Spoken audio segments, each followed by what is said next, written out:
So it's been quite a long project. It feels like a long project, but actually it's only really been 6 months from buying the car and it appearing at the Revival. And I was blown away by the interest in the car at the Revival, because it's a quirky car, it's got an interesting history, it's a bit different, but not everyone loves Chevrolet Impalas. They're quite a sort of an acquired taste, and the reception that it got was absolutely amazing. And I had to sort of go to the car every day and go and sort of clean it and start it up and get it to the assembly area. Just the number of people sort of asking about it, taking photos, and there was on Sunday when I went to go and get it, I couldn't actually get to the car because there's so many people around it. And it was amazing, and people asking, oh, is that really the Dan Gurney car? And I never would have anticipated that kind of interest in it.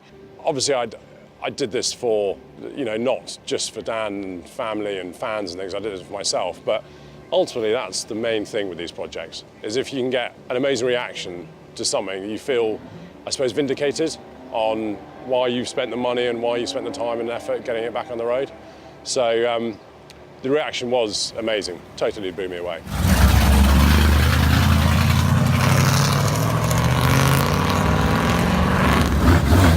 So obviously at the Revival, there was no point in me driving it around the track, because ultimately, I'm of no interest to anyone. So I really wanted to get someone in the car that kind of understood the history of the car and also appreciated Dan and everything that he achieved in his life.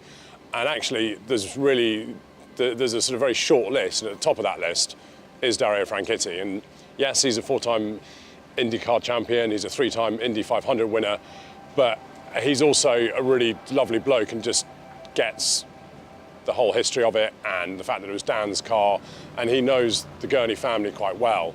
And obviously he's leading the St Mary's Trophy cars out because those are the cars that it would have been racing against here at the Revival before we took the decision to just return it to exactly as it was when Dan raced it. And I've got this really cool little video that I took when Dario first left the assembly area, and I've videoed him leaving and going up towards Madgwick. And just the noise, it's just an amazing thing. And I just thought, when I took that video, thought, amazing. Whatever happens now, it's all been worthwhile.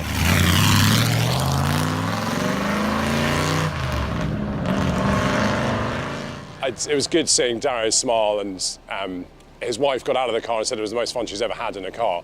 Sharing the photos with Evie Gurney as well, Dan's widow, after the event, and she seemed absolutely delighted. So yeah, that was really kind of icing on the cake, actually. Having the car here and getting it working and everyone to see it, that was kind of #1 priority. But to have that personal link with the Gurney family and them to email me and say how amazing it was to see it and how Dan would have been really proud was really special.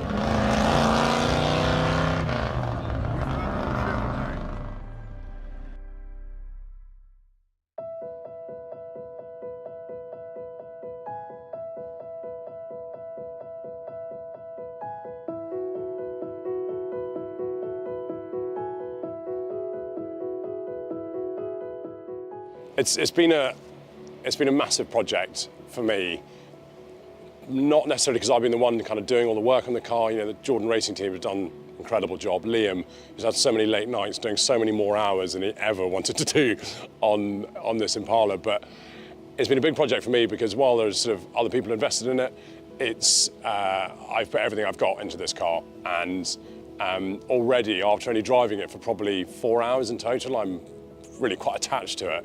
And it's got a long list of bits and pieces that I want to do, so it's going to go back to the Jordan Racing team, have a few bits sorted, and then ultimately I think I'm going to take it up to Scotland and keep it up there where I can use it.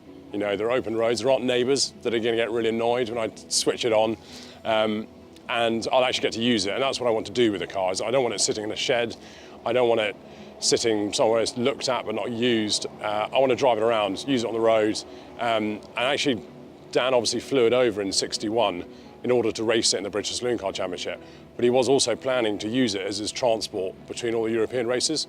So it seems quite fitting to actually use it and go and enjoy it. And one of the most amazing things actually is just the smiles that you get when you're driving around, and admittedly a lot of that is down to the straight-through exhaust. But whenever you start it up, whenever you drive it anywhere, there's always people around with cameras and asking what it is, and that's lovely, actually.